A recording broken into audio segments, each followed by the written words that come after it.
This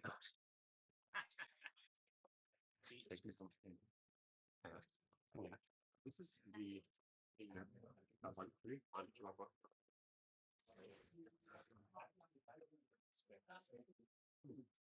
yeah. This is a market for Bluetooth.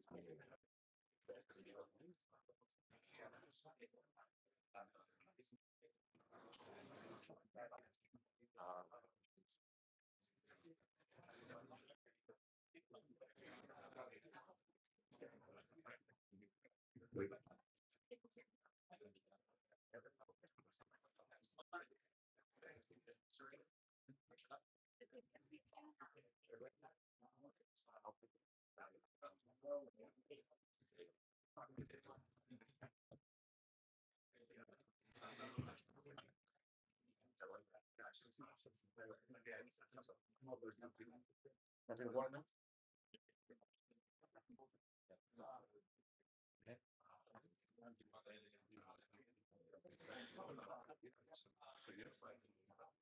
So is it muted? No, working now. Perfect.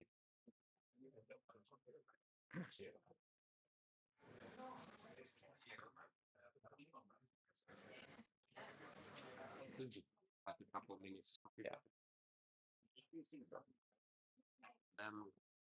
I'll show it to you. No problem.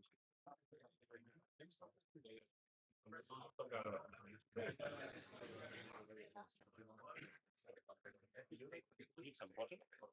No, it's okay.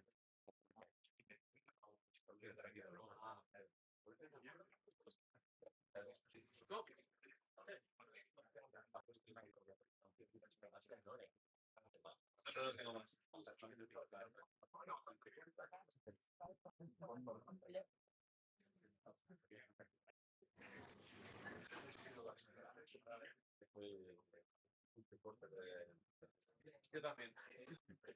Por eso he cogido.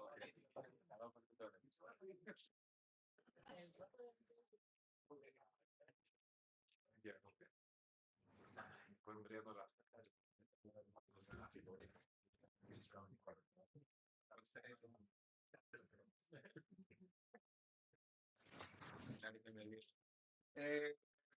Eh, nada, continuamos, ¿no? Entonces, espero que hayan disfrutado un poco del lunch break. Perdón, del coffee break. Tenemos otro lunch break como en hora y media, así que espero que hayan dejado un hueco ahí, porque si no, no sé qué vamos a hacer con tanta comida. Y nada, continuamos entonces con el SIT, por favor. Gracias. Okay, thank you. I think we'll continue in English, right? Which is probably for the best. So, what I'm going to talk about today is basically about an issue or a decision we faced, right?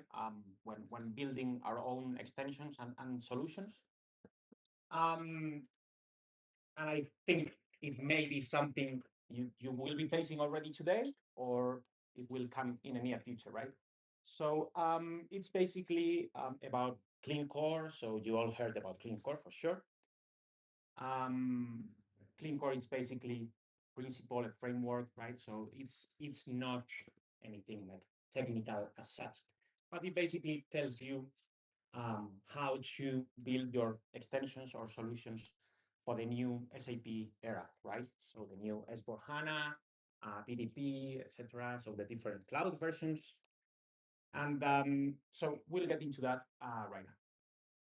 So clean core, basically what it tells us is that we need to decouple the extensions or solutions from the core, right? From the SAP core, which is what we have been doing for, I don't know, like 30 years probably right now. We have been developing everything historically, right? In ABAP, within ECC, or even S/4HANA. I'm pretty sure all of you guys are still doing it. And so this is basically to understand whether this classic ABAP or traditional ABAP is still clean core or not, and what are basically the options we have, right? Okay. So first thing first, this is the clean core concept. So it basically it is now tiered and it has different options, right? And that is why this is called A to C. So if we get into the picture of what is clean core, I don't know if you have you seen this? Have you seen this schema? All of you guys? Hope so. Okay. So this is basically applicable to S4HANA, Cloud Private Edition on the Cloud Public. I mean, we'll talk about it later. So we have three levels of what can be considered clean core. So we have the real, let's say, or the cleanest, right? So the highest clean core level, which is A. We have then A, B. I mean, they're both good. We have a C, which is conditional clean core. We left D out because it's not clean core, right? So we forget about D, and we have A, B, and C. So the point here is when to choose each one of them, what it implies, and what is going to imply in the future, right? So there are two types of clean core A, right? So we have the on-stack extension, so we can develop within the S4 HANA itself. So for it to be considered clean core type A, it needs to be ABAP Cloud, yeah? So I think we are all there. We have another option, which is, of course, developing this side-by-side extension in BTP. And of course, we have the full stack option, which is combining both, right? So we have ABAP Cloud in S4 plus an application in BTP. So that is basically a full stack application. Clean core, marvelous, perfect. Now, what if we need a deeper or the deepest, I would say, integration within your ERP? I mean, sometimes you all know, of course, Clean Core. I mean, many times it depends on the available APIs that SAP is basically providing and publishing, etc. So there will be times where you basically need to use classic ABAP, right? Or it may be simply quicker, or I mean, many times, right? So choosing the best decision is not always going clean core type A. Yeah. So this is what we are going to discuss today. So if you still use classic ABAP, so traditional ABAP, but with a certain subset of objects that SAP basically they are telling you they are like cloud ready. Yeah. So there is, and that is why I like I left it with this cloudification repository. I don't know if you know that, guys. That is an SAP basically, yeah, web page where you can filter for the different SAP objects and understand whether SAP consider those are clean core or not. Yeah. So if you use all the objects that SAP considers cloud ready, then you would be in a clean core type B. Otherwise, you may fall. I mean, if you use any other SAP objects in type C, then I mean, if you build everything the way you like, you write two tables directly, etc., you will be in type D, not recommendable at this point in time. Yeah. So if this is clear, so I basically built kind of a decision tree, which is where we found ourselves. So we are a consulting company. I guess many of you are, and you will face the issue of, okay, so I need to develop or I need to build an extension or a solution. How do I do it? Because right now there are quite a bunch of options, right? So we can build it classic ABAP, we can build it in ABAP Cloud. If our customer or customers or target customers are in S4, we can build something exclusively in BTP side by side. I mean, it depends, right? So this is why I asked Claude to build this for me. Yeah. So now, of course, the logic it was provided by myself, but this is where we were when we had to build. So we have solutions for invoicing. Yeah. So we have basically our target was to build an invoicing solution for SAP that can be deployed from SAP ECC version CHP 5 until S4HANA, the latest version. Yeah, so we want to cover the most um, because we do have many different customers. And despite what SAP is saying, we still have a lot of customers in ECC. Yeah, so that's a reality. So um, this basically this decision tree should help you decide what are your best clean core options. Yeah. So this is a web page I built, and later on I will share it with you. So depending on who you are on and what is the profile basically, or what you want to achieve, so it will tell you what different clean core options you have and why. Yeah. So if you are a software vendor or a consulting firm and you basically want to build something to sell, right, and distribute, so you have different options here. Um, do you need to cover ECC or not?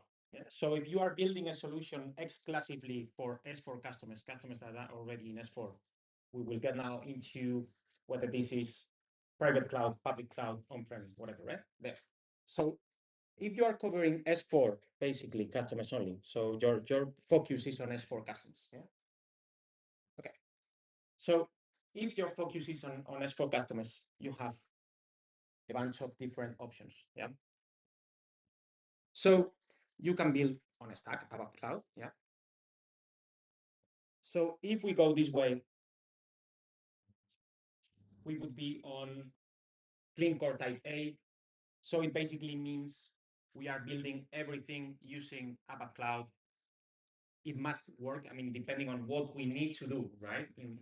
So what our solution needs to do. So if we can stay everything in ABAP Cloud, then we're super happy. Clean core type A. Yeah. If we need to do something else, then I mean, we basically will need. So sorry because it's updating a little bit slow. Okay. So if based on what we need to do, we need to use traditional ABAP with cloud-ready objects, we will be on clean core type B. If we are going to use on a stack traditional ABAP, including non-cloud ready objects, we would be on type C. And then there is a big point here on the BTP side. Yeah. So if you are building something exclusively on the backend side, then you can be moving between A, B, and C. That's fine. But then we get into the combination of, okay, so we need or we want to build something, right? Which is, or it has part on the backend, and then we want to have a BTP application. Yeah. So that was our case. So if you need to build something that includes a BTP application, then it comes an additional question. Yeah. So, and this one is what you are building. So your target is for the customer to install that application in their own tenant. So they need to have a BTP tenant. They need to have certain services probably active. Yeah. So they are going to consume their BTP tenant credits and limits, and they are going to basically be using their own so BTP money. Yeah. So the other option is, okay, so I want to make it easy for my customers, and I want to create basically a BTP application that I'm going to distribute, but I'm going to basically do that in my own tenant. Yeah. So in that case, so you are basically providing it as software as a service kind of. Yeah. So that BTP application is going to be software as a service, and in that case, so it starts getting complicated. Yeah, because you already need to go for a multi-tenant application in BTP. Yeah. So from here, I mean, this gets a bit deeper right now. I mean, I left it here, but this gets a bit deeper. And so for example, we faced the next question, which is, okay, so if we're going multi-tenant, are we going RAP, RESTful ABAP programming? Are we going CAP? So we basically, I mean, we did kind of a long research in there, I would say.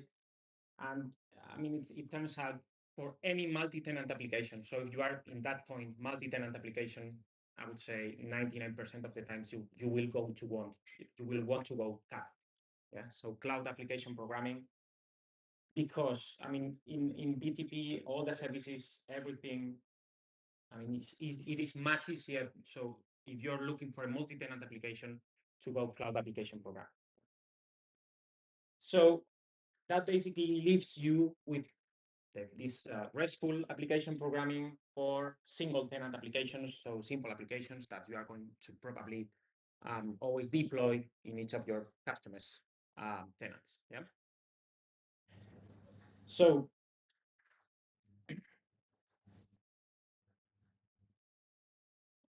I don't know, guys, if you are in this situation or not. I mean, this is probably for the initial phase, right? So when you are, so the architect or someone is looking for this approach. So someone or a customer even asks you for something, and then you need to understand what to do. Yeah. So if you are an end customer, I don't know if there are end customers here, but same thing applies kind of. Yeah. So it depends on where you are. It depends on what software you have available. You will want to do one thing or another. Yeah. So if you are on ECC, I mean, that's an easy, let's say, answer. This is basically ECC without BTP. You can even have the combination, of course, of ECC plus a BTP application. Yeah, it will always be clean core type B, type C. There's no other option. And so the important thing here, I would say, of course, when you are going, I mean, we didn't talk about the public cloud, but customers in the public cloud, they're going to be type A always. Yeah. So whether you develop embedded Steampunk, so ABAP Cloud directly in S4, that's going to be type A. If you do something in BTP side by side, that's going to be type A. So those are the easiest ones. We have all the combinations here, so I'm going to share this later with you in case it helps. Yeah. So for you to select basically depending on what you want to do and who you are, it will tell you basically how the different options you have. Yeah? There is one funny thing here is, and it is this one. So we do have a customer. I don't know if this happens to you, but we do have a customer who are in S4 on-prem. They do not have BTP. They do not plan to have it. And the funny thing is, so that they wanted to do an integration with a third party, a SaaS application. I mean, nothing to do with SAP, right? It's the external software vendor. So they wanted to integrate some things with SAP. And they said, yeah, they are taking a clean core approach, no BTP, and no touching S4 at all. So we do not have access to the S4 system at all. Yeah. So it is funny because these customers, so what we build for them is basically cloud application, so a SaaS kind of application, which we basically deployed in a Kubernetes cluster, and that's it. So it's clean core, no SAP products at all involved. Yeah. So it can happen. Yeah. So these kind of scenarios, of course, I mean, this is, as we said, so it's basically a framework or an approach, but it doesn't need to have an SAP product involved. Yeah. So we are basically keeping the core clean. In that case, we are just accessing the APIs that they have published for the S4HANA. That's it. So we are basically consuming those APIs, doing the whole integration with the, I mean, it's a procurement application in the cloud. So the whole integration is done in an open source product, Apache Camel. So which is basically an integration product deployed in Kubernetes. So everything perfectly clean core, no SAP at all in there. Yeah. So I don't know where you are, guys. So do you have any of these scenarios coming or anything in your company? Basically, are you already doing something like focused on clean core or not yet? Yeah. We try. Actually, it's nice to see consulting or SI kind of embracing this. In my experience, sometimes the challenge is if your systems integrator or partner has not embraced the clean core concept and still with the ECC way of thinking, even if it's say a S4 greenfield project, and I think this is quite useful for that. But one of the challenges is also um, even if you as a customer or a project has adopted this as a standard to make sure the project and the systems integrator is also aligned Yes. and has the right skills to apply this as well. Yeah, because I mean, after that, of course, I mean, we can say we are applying this, but then someone does it, right? So we have a bunch of developers, so they work on it, they produce something, but then how do you make sure it is really clean code, right? So, I mean, for that, you would need to leverage the ATC, the ABAP text cockpit, right? That it tells you back.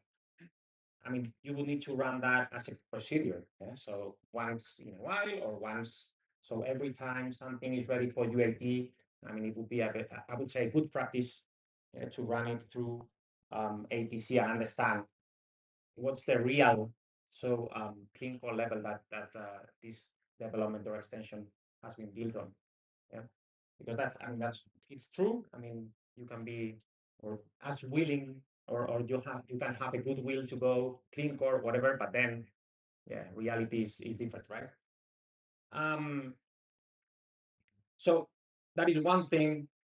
And I can, so if you want, I mean, we have just 3 minutes left. So this was a short one, but so I want to link this one because so what we said, by the way, in this web page, I'm leaving for you guys also the clean core white paper by SAP. Yeah. So this is it is a long one, but it explains pretty well everything that I have talked about. Yeah. And you have also this so the link to the direct link to the cloudification repository. Yeah. So sorry guys.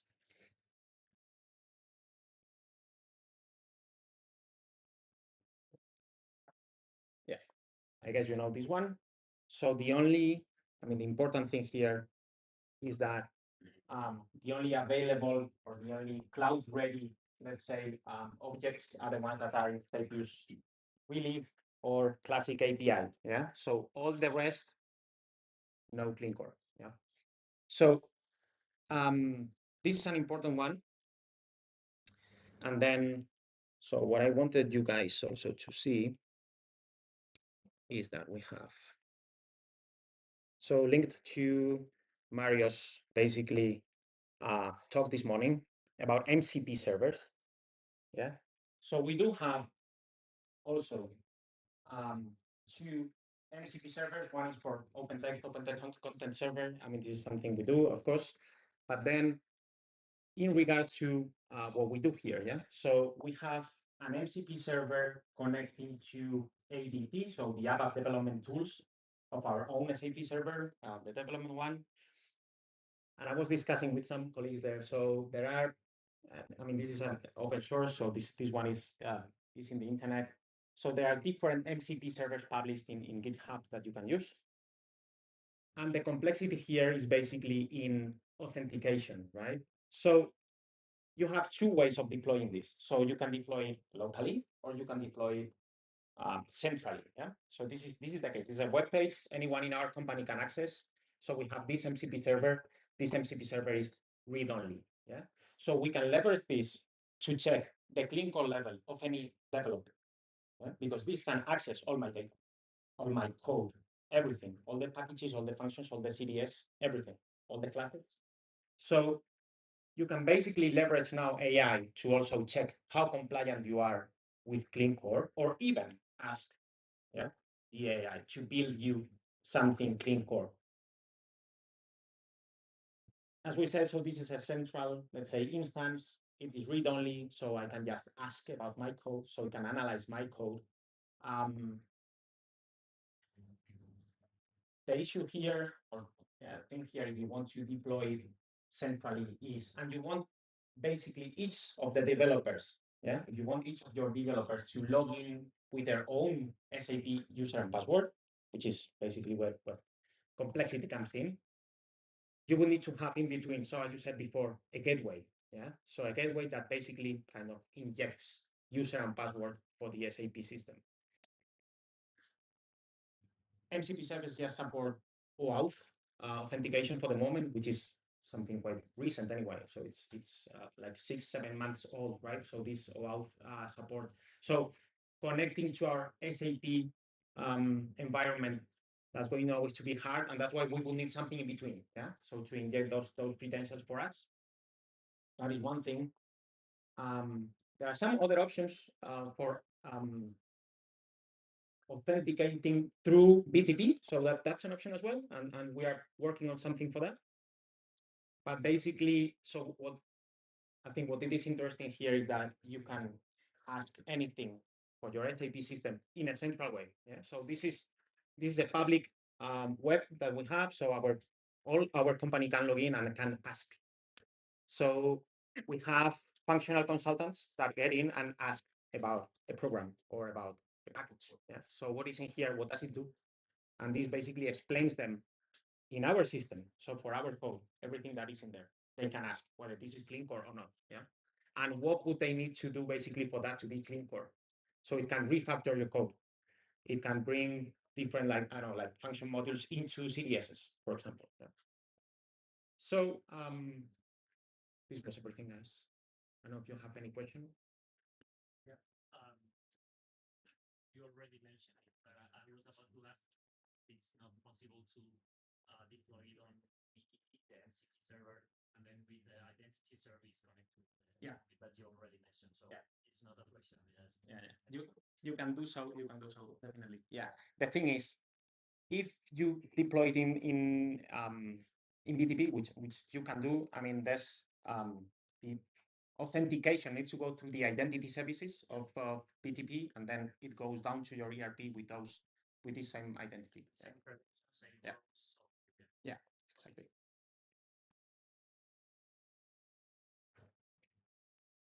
Awesome. Thank Thank you. Thank you very much, guys.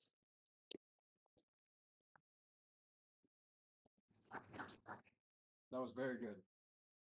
Are there any plans on making that website available? Yeah, sure. That was a good point. Cleancoreac.com, but there's Yeah. a password Yeah, it's SIT Madrid 2026. there. Okay. All lowercase. That's very good. Awesome. Thank you very much. So now we have Gerard, who will be talking to us about SAP Build. Maybe we get a surprise today. Let's see.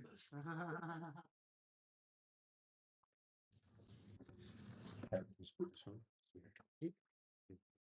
and I'll do just like a minute, okay, to set a nice feature for you. Slash. Say something. Okay.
Perfecto. Ready? Hola. Tendría que salir ahí traducido. Un momento. Ah, ya sale, creo. Ahora ya no va saliendo. Okay. That's okay. Okay, it's okay. I think not the name that's Wait, we can see. Yeah. By the way, we can just switch on this mic. Like that. You got? Yep. I'm gonna go with it. Yeah, let's just do it like that. Do like that.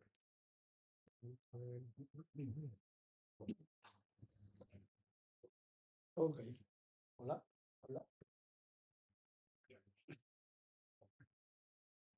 Bueno, la hago en español porque también, bueno, más fácil para mí para poder explicarlo mejor. Lo siento a los que no me entendáis. Pero bueno, era para explicaros un poquito. Bueno, os vengo a explicar SAT sin filtros. ¿Qué tiene bonito? ¿Qué tiene de malo? Y todos los 403 que me encontré en el camino intentando hacer una aplicación. Es un poco una presentación que tiene sorpresa, pero bueno, es el mundo de SAT ya sabemos que siempre nos depara alguna sorpresa. Os aviso esto que no es una charla, no es una demo preparada, sino es algo que estuve yo trabajando en ello justo cuando me estuve certificando para la certificación de SAT Build. Me gustó, empecé a trastearlo más de la cuenta, intenté montar algo para poder venir y también darle otra visión que quería o pensaba que se le podía dar al SAT Build.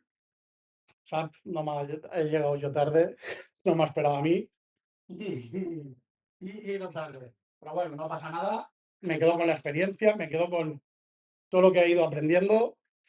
Quería compartirlo con todos vosotros y también compartir lo del City Developer, que no lo veía tan factible como que alguien que no ha tocado tanto técnicamente pudiese desarrollar una aplicación. Bueno, aquí, quien nos habla, soy Gerard Lagarina. Mi evolución, llevo 20 años en el mundo SAP. Pues un poquito aquí os podéis ver la S38 y los repos, pues tranquilidad, porque ya los tenemos por la mano. Batis y User Exit, un poquito certificado en Solution de PHP, en la de Build también. Y os digo, cero experiencia tenía tanto en Build Apps como en Build Process Automation, que fue las dos que utilicé. Había entrado lo típico de algún curso, alguna misión, pero eso es cuando te quieres poner a decir, voy a hacer algo en real, no tenía cero experiencia. No, sí que los había visto, pero era un mundo nuevo para mí.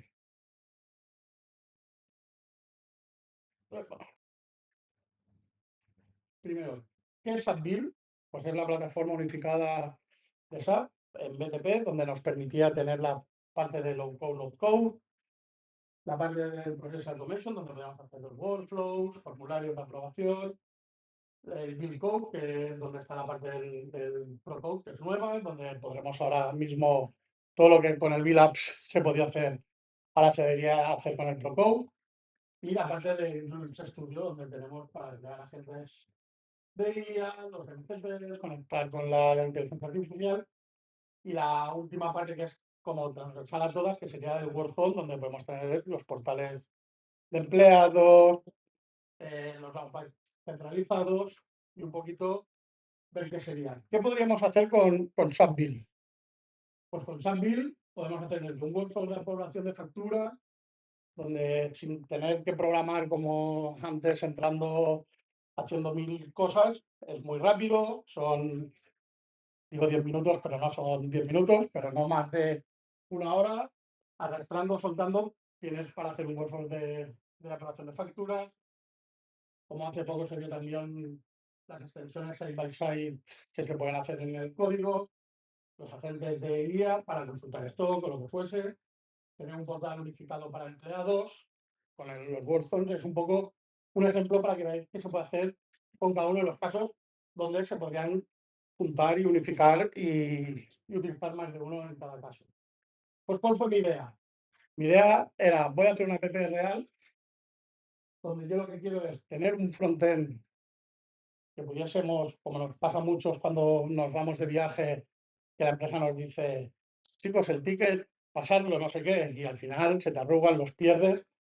Dije, pues voy a hacerme una aplicación donde capturo una imagen del ticket, que me guarde ya en mi SAP, en mi backend, mi S4.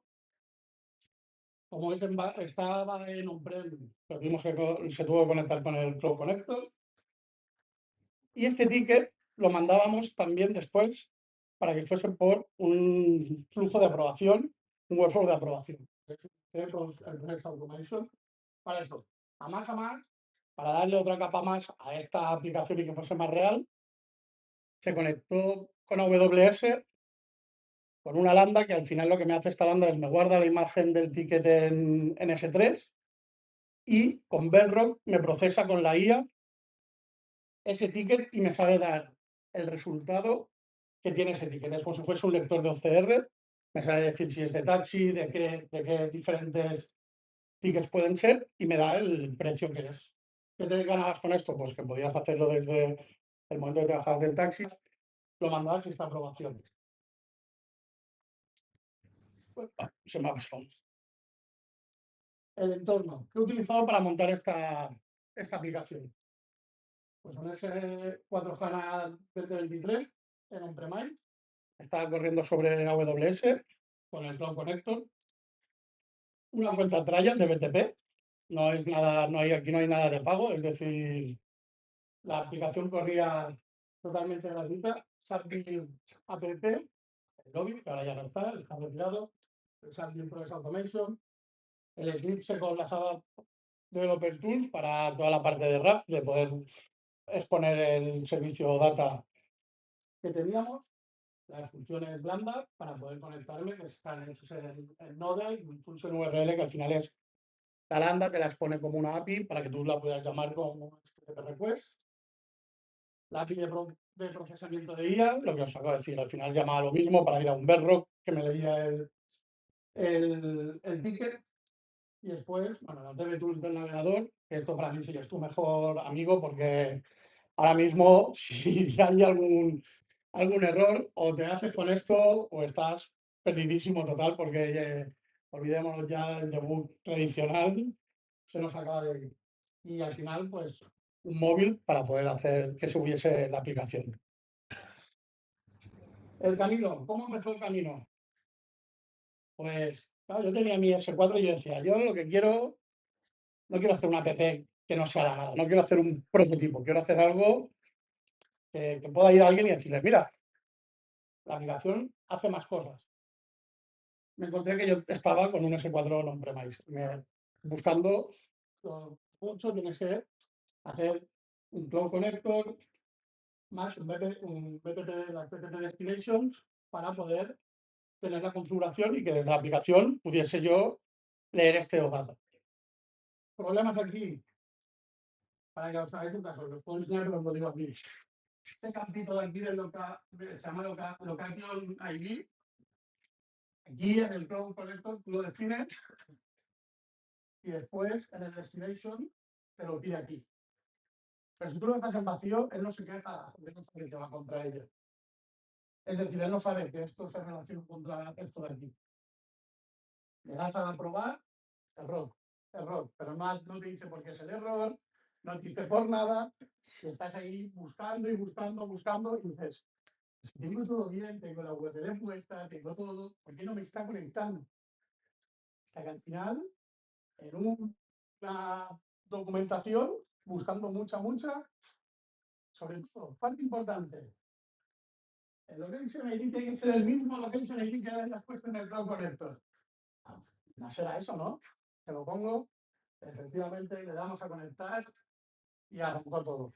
Y era como, no puede ser que por algo tan sencillo esto empiece a fallar, no te digo que me digas, oye, te falta este que es el concreto, pero si no me das un location ID, no funciona. Otro caso más es las additional properties que le tienes que poner en destination para que esto arranque. Empiezas y hay 3. Y dices, soy el rey del mambo. Creo que acabo con 17 puestas aquí. Y él, como quites una, se va todo el proceso. Ya no funciona. Y empiezas con 3 y ahora aquí pon esto, y ahora aquí. Y el problema, que no tenemos una documentación donde te diga, si quieres hacer esto, todas son estas. Tienes que ir mirando en uno, mirando en otro sitio, mirando en otro sitio, y al final te vuelves loco en qué es lo que toca poner o no toca poner. Para otras cosas es que muchas te cuesta mucho encontrarlas donde están. porque no está bien la ayuda propia de SIT Madrid monta esto, no las tienes ni ahí. Entonces es como no parar de ir cambiando cosas, después, para que aquí se ve, aquí pone OData Gen, cuando lo quieres que se publique con el OData, hay uno que es OData, si no me equivoco mal, _V4. Si le pones ese, no sabe leer directamente con el builds, no sabe leer directamente de toda la ruta de dónde tenía que ir a buscar el OData. Nadie te dice nada, no te peta, tú estás ahí intentando publicar recuperar tu servicio data, no te dice nada y al final buscando, mira, ahora sí que sabe ir a leer. Son cosas que te vas encontrando en el camino. Una vez ya lo tienes la primera conexión. Cuando ves esto, dices, qué sufrimiento, pero ya tengo algo. Ya parece que estoy empezando a ver la luz y veo las tablas en mi VLANs. Otra cosa más, llegas y digo, voy a hacer una prueba de insertar algo, aunque sea lo más tonto, solo un insert. Error. El SPR tokens no me lo cogía, me daba error, no sabía qué error era, buscando, algo tan simple que me faltaba la línea del 7. Si no pones la línea esta del 7, la contrabarra, adiós, se acaba y por más que le des, no había manera de arrancar. Dices, no puede ser verdad. La pones, mira, parece que he hecho el insert. Y era como que vas pegando con todas estas cosas y vas aprendiendo, que es lo que me he ido quedando con ello. Lo bonito, para mí, en la parte de management, el backend en una hora lo puedes tener. Al final eran 3 tablas, expones los servicios, te lo monta casi automáticamente solo, porque tampoco es que tuviese algo muy difícil que hacer. Después sí que puede ser, cuando he ido pasando, he ido agregando nuevas cosas, pero poco más. Mira, parecía adictivo. Ibas arrastrando, ibas soltando cositas ahí, mira, no parece tan complicado, no tengo que estar mirando la posición donde lo pongo, el botón como lo creo. El OData, lo mismo. Si aparecieron solas una vez, has pegado con todo, aparece solo. Entonces dices, mira, me parece algo tan complicado como la API, ahora cómo la expones, ahora cómo se llama, ahora cómo no sé qué. Hice el workflow de aprobación del formulario en 30 minutos porque aparte era muy similar al que hice en la certificación y pude aprovechar y fue como 4 cositas que coger. Y después, bueno, que con la guía extraigo los datos del recibo que escaneo. Lo FED, documentación, ya os digo, 20 pestañas y ninguna está completa. Tenía pestañas abiertas a mansalva y era como, no puede ser cierto que no haya una solo que por lo menos me dé algo, nada. El debugging, lo que os comentaba, los que venimos de antaño, pues a veces se te hace un poco más difícil ahora tener que estar viendo DevTools, ahora entrar en la ST22 a ver si ha dado un dump, ahora mirar el error log.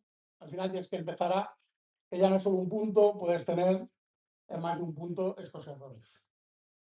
Esto de aquí es algo que también no entiendo mucho por qué pasa, pero es otra de las que me dio muchos problemas.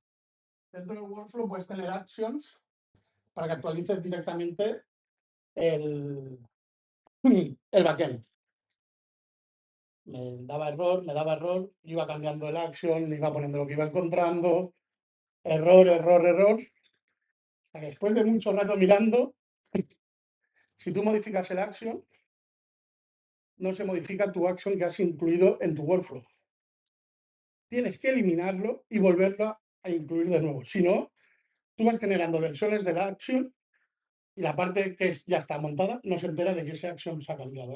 Elimina la action, vuelve a poner. Entonces, a la que lo vi, porque me dio por mirar, vi que ponía una versión que no era la que yo estaba tocando, efectivamente arrancó. Esta es otra que también te viene un preview. En el Village venía un preview. Pues cuando quieres hacer con cores, olvídate del preview, no funciona. Te da todo el rato error. Yo que quería hacer pruebas con lo de AWS, error. No sabía si era que me fallaba Miranda, si me fallaba la llamada. Me da por probarlo con el móvil y me funciona la primera. Dices, ¿para qué me das un preview si no me dejas probar todo?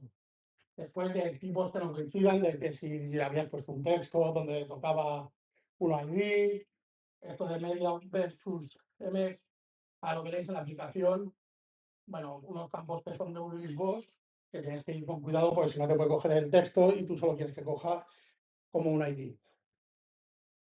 El 403 que te persigue. Este no te lo quitas de encima por mucho que quieras. Vas tocando y vas saliendo cuando no es en un sitio, es en otro, cuando no es en otro. Para solucionarlo, las tres cosas que yo encontré, bueno, cuatro que encontré para poder solucionarlo. Tres para el Mira y después otra para el Process Automation. Como podéis ver, otra properties en el Destination, que si no la tienes puesta, pues no funciona. En el Village hay una parte donde tienes que poner el cero que en URL, pues solo tienes que poner la línea, si lo dejas en vacío no se entera, y las pone todas. Cerrar y volver a abrirlo para que se entere que se ha caído. Si no, no funciona. Es el golpecito este de la tele de los más antiguos, pues es más o menos lo mismo. Y al final, pues aquí lo mismo, que al final llegaba toda la URL completa, si no, pues no se enteraba. Algunas cosas más que se fueron pasando, el de Facebook Full lo creé yo a mano, al crearlo a mano, porque no me salían el quick fix, después no me lo reconocía, lo tuve que borrar, lo volví a crear con el quick fix, y ya enseguida me funcionó, lo localization en vacío, pero al final me funcionó la aplicación. Al final llegó y me funciona. Tengo una app en el móvil que me crea tickets de gastos reales en S4, cojo la foto, tengo la imagen del recibo visible, tengo el botón de aprobación. Bueno, al final la tengo y me funciona. Y ahora tenemos la demo. Como el móvil no lo voy enseñando, porque si no, si os la hago con el preview no podríamos, os enseño un vídeo que hice. A ver si se ve. Bueno, esto sería la aplicación, la pantalla principal. Aquí le das a un nuevo ticket, pues escribías un poco una descripción, eran todos campos que al final te editan, un nombre de proyecto, el centro de coste, la sociedad, si era en euros, será en dólares. Un poquito más abajo veréis que está también la parte de la prioridad. Pues lo voy a poner un poco que vaya por dos, porque si no. Bueno, y aquí, como podéis ver, podíamos ahora mismo, ya íbamos rellenando, capturábamos el recibo por una foto que hacíamos desde el móvil. Aquí podéis ver que es de 2560, que es un taxi. Había creado el ticket.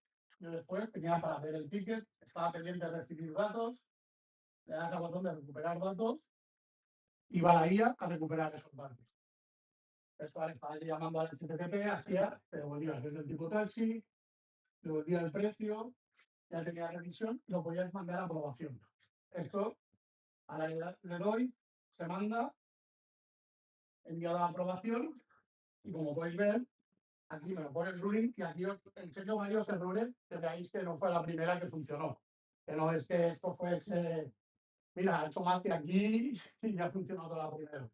Como podéis ver, lo tengo en ruling, cuando me iba a mi bandeja, me aparece con todos los datos y aquí lo podías aprobar con un texto, aprobado por tal persona.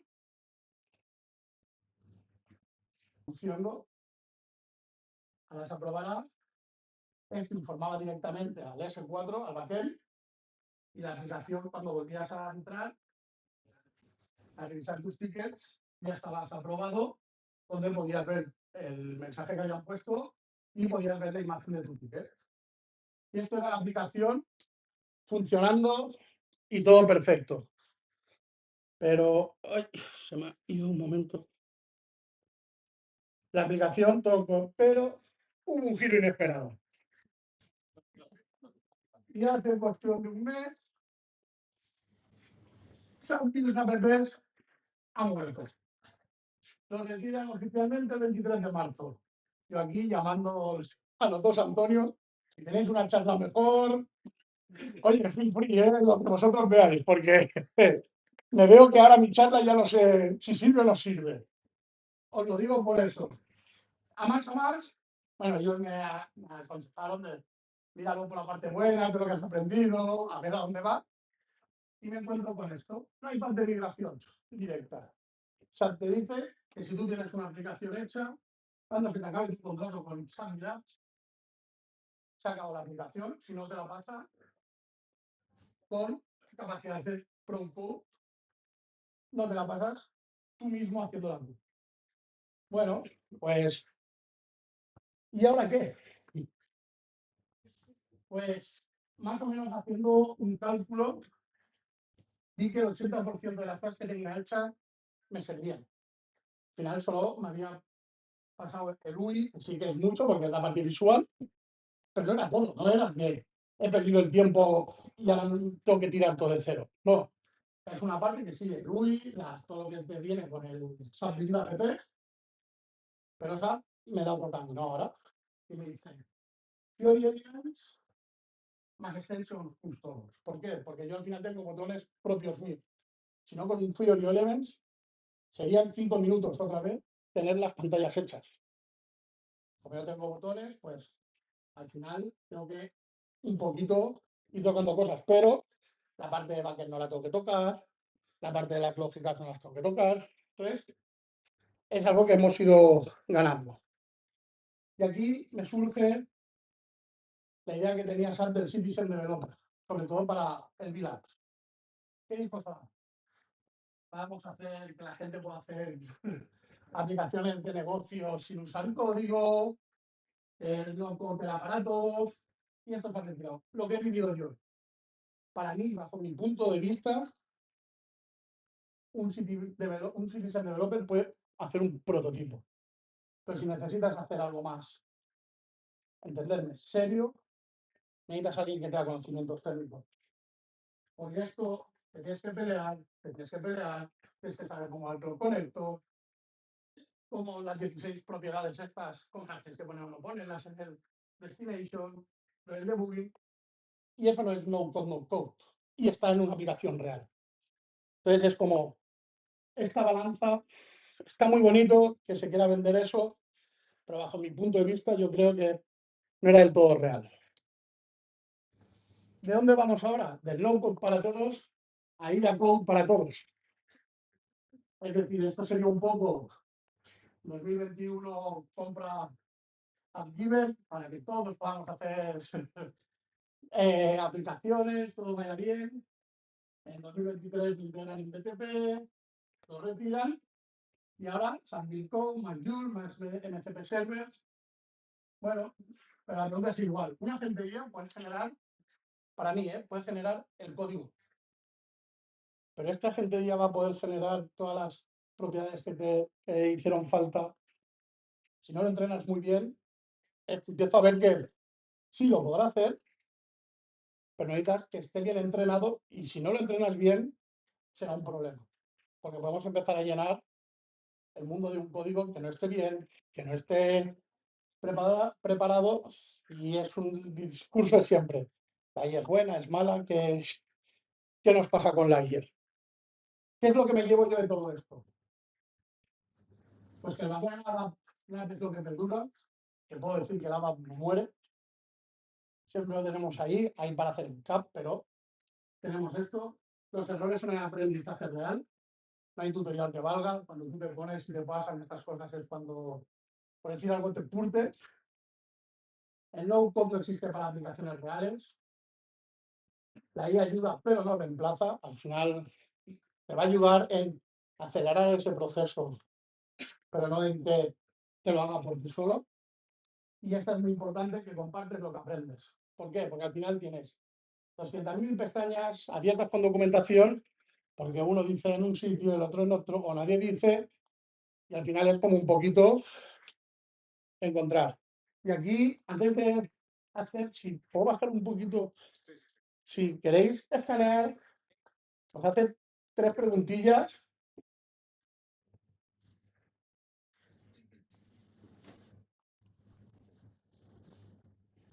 Que al final es un poco lo que vemos, al final es un poco abrir el debate de preguntas sí o no, pero es más.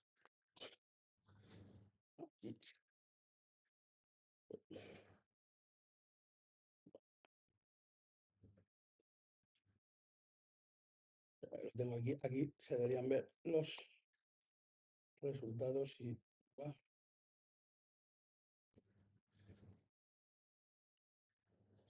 bueno, para que veáis un poco, ahora mismo creéis que un sitio del conducto de la zona PP, mayoritariamente todos creemos que no, aunque haya gente que sí.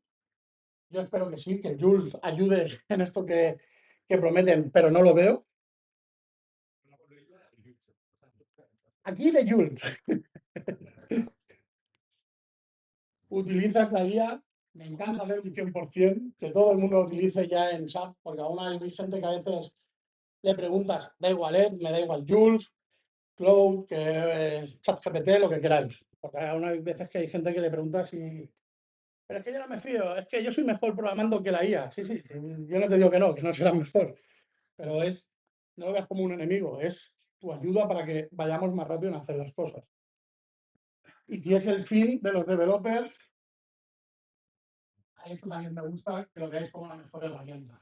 Eso es lo que tiene que ser, una buena herramienta para los developers, para ser más efectivos, centrarnos en lo que realmente sea lo importante del trabajo, ir a utilizar esa IA y dándole el contexto que nos toque darle para que no nos dé información que no toca. Y sí, un momentín. Bueno, aquí es ya lo mío, si has sufrido un 403, pues ya somos amigos, ya estamos aquí. Y antes de despedirme, no sé si lo conocéis, pero bueno, aquí conmigo hoy están Luis, Guillermo y Antonio de Ancos. Estamos haciendo un podcast en español para dar a conocer un poquito nuestras experiencias, nuestras vivencias y explicaros un poco en el día a día que hacemos. Hay que decir que esto está hecho con IA. Luis tiene un pacto, porque Luis lo estáis viendo ahí, levántate un momento, Luis. Es el único que sale joven. Yo no sé lo que pasa, esto ya retirado, Antonio también, ya, pero donde Luis es el único que me parece que ha hecho un pacto con esa IA y lo hace joven. Y aquí tenéis los enlaces por si os interesa, estáis interesados en poder ver el podcast, si no es si Guillermo quiere agregar algo más. Que están en ambas plataformas, en YouTube y en Spotify, y que al final, bueno, que es una charla entre colegas, de 5 colegas, que hablamos un poquito de todo, desde los problemas que tenéis llegar con el 403 hasta los problemas que tenéis Luis con un montón de cosas. Entonces, bueno, solo que lo sepáis que más adelante hablaremos a gente invitada y que si tenéis alguna propuesta de charla, de comentar algo así interesante que queráis que hablemos en el podcast, pues que es bienvenido y que tenemos también LinkedIn y todo. O sea, que ahí está.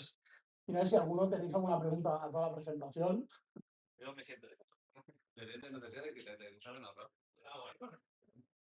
Y no, pues,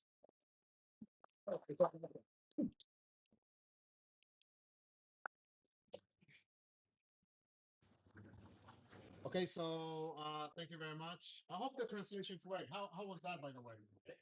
Was it okay? Yeah. Okay, cool. That's good. Was checking. No, I don't know.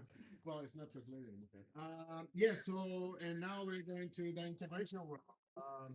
So, yeah, we have Gini and Alexander who will talk about cloud integration, disaster recovery, to be specific.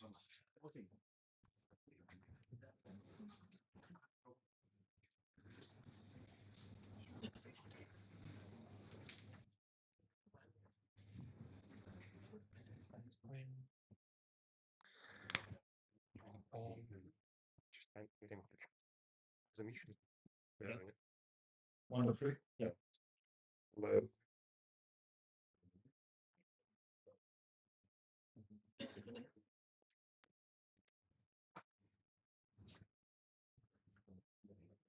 Okay.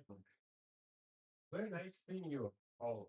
Yeah, just a pleasure of mixing together this perfect space and the even more perfect Antonio with his idea about inside track and all you guys.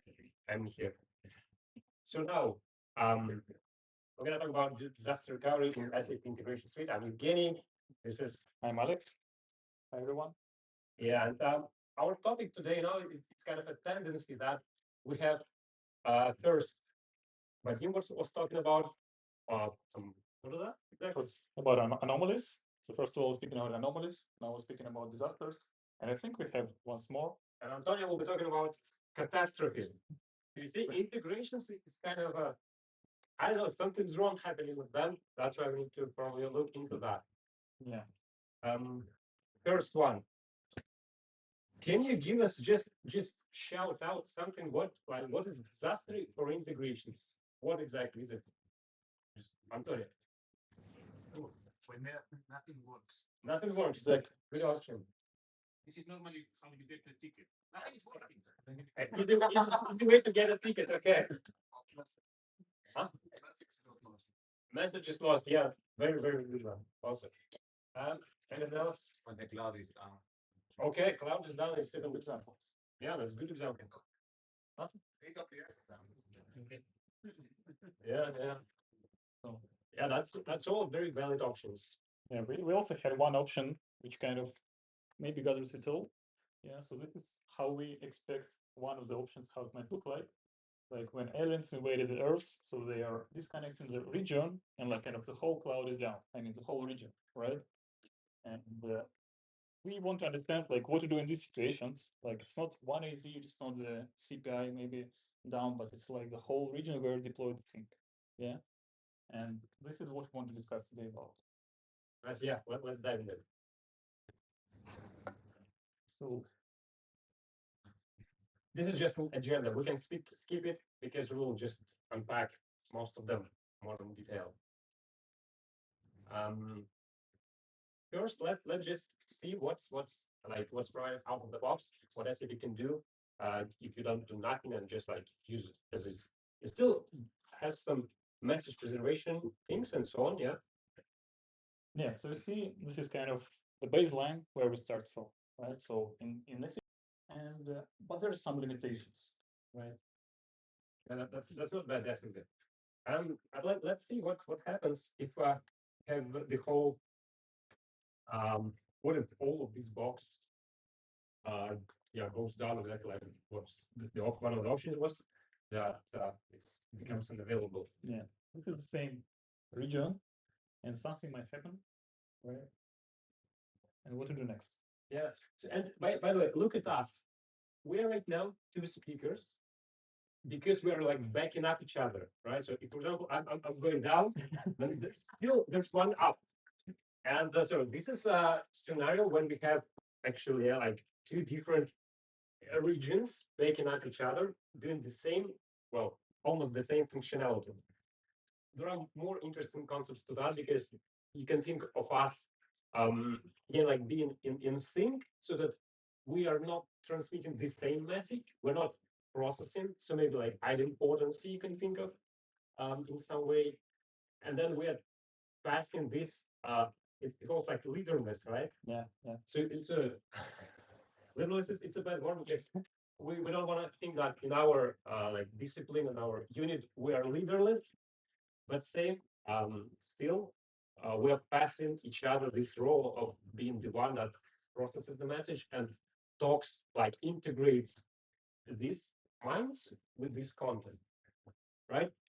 Here in terms of additional element, we see just load balancer. You can think again that it's mostly for synchronous cases. That if message comes in, it needs to be kind of forwarded somehow somewhere, and it needs to know which of these nodes is working. Besides the load balancer, there are many components, right? Load balancer is not enough in most of the cases to enable all of that. Yeah, exactly. So you see here, so load balancer is one thing, but SAP integration suite or specifically cloud integration is not kind of out of the box designed to work in this architecture, right? So you can't by default deploy two different tenants and expect that they will work together very neatly and provide you this all the disaster recoverability, high availability, and so on.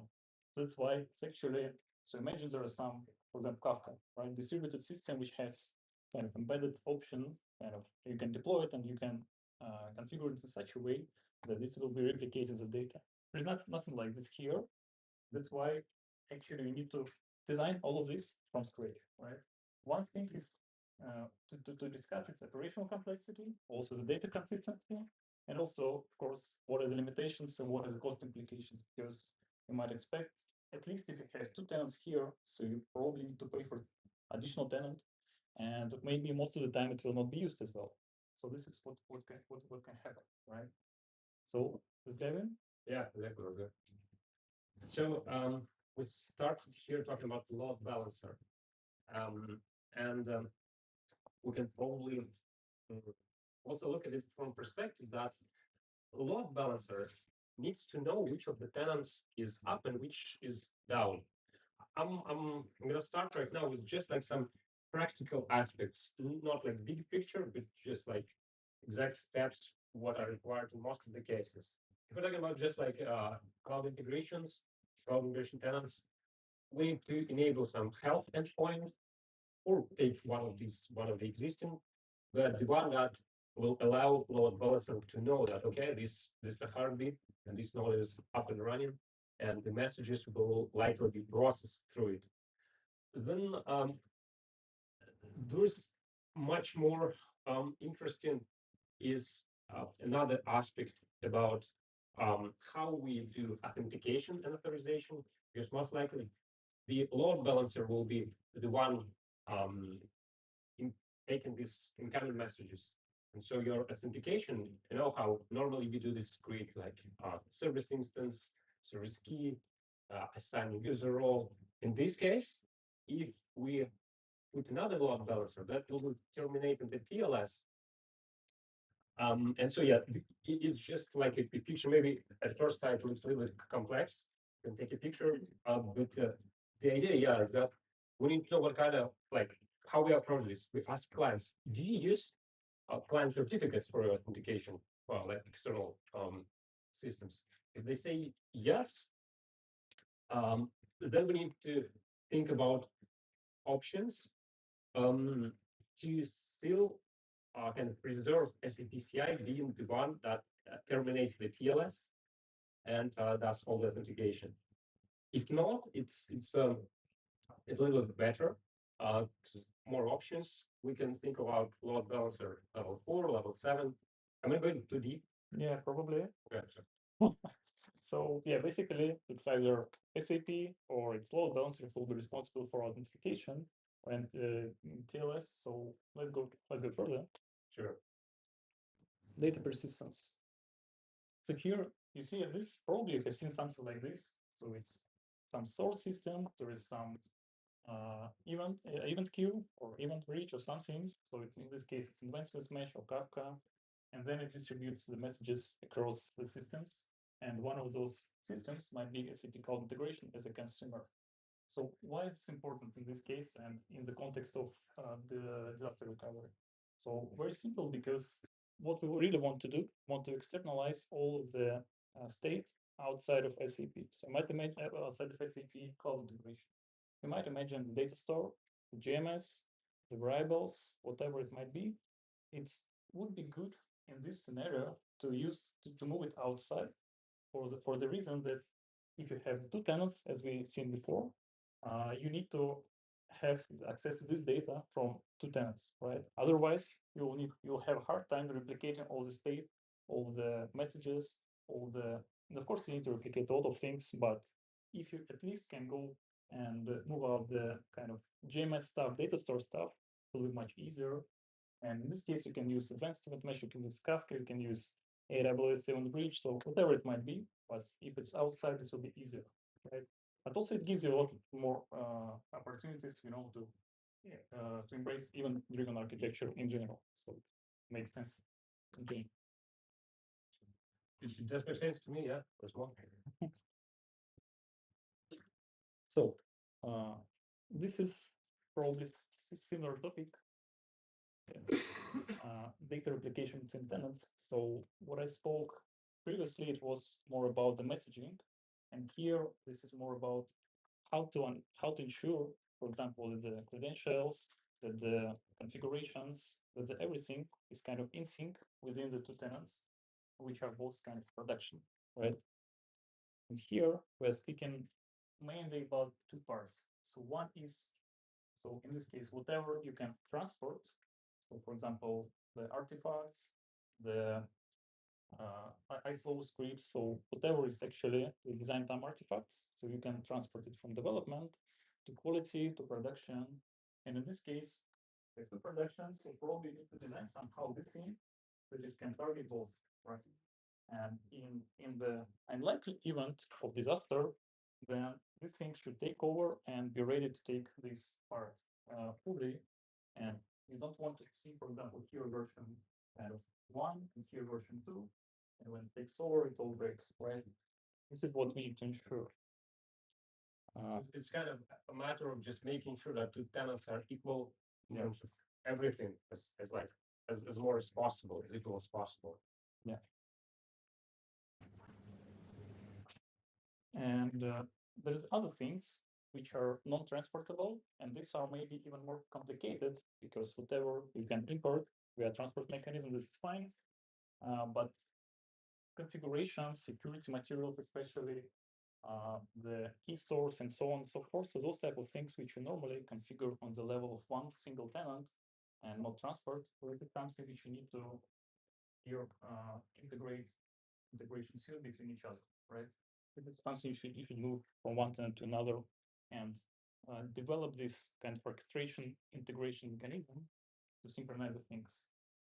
And yeah, this is something to also to think about. So this is actually one of the cases when you know how we say to junior developers, to everybody, like stateful integrations are not good. Don't store data in middleware.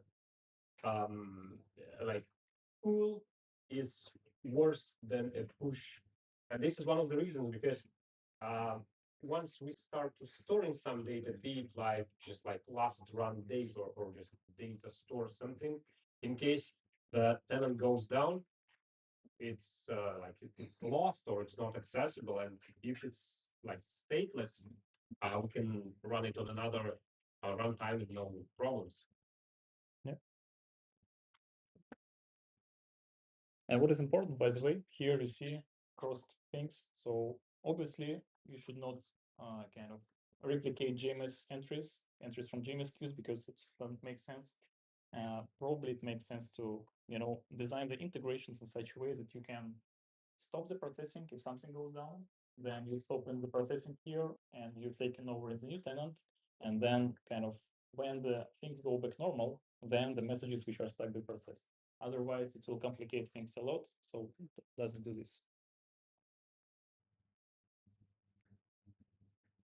So failover, failback. So we'll not go this deep detail here, but in general, this is another part of the orchestration which you should think of once you want to design something like this. Because again, SAP is not providing this out of the box, so you need to design it by yourself. And that means that in this case, so imagine something goes wrong, and how the system should understand that somehow it goes through the situation, then it takes over the additional tenant, and how then it goes back. So it's all to somehow think of, design, and ensure this works, right? So first of all, the first part which Evgeny mentioned, this is a responsibility of the ALB, application load balancer, to like all in the integration suite, check, okay, it doesn't work or it works, and then if and now. Okay, yeah, this is another thing. What we're discussing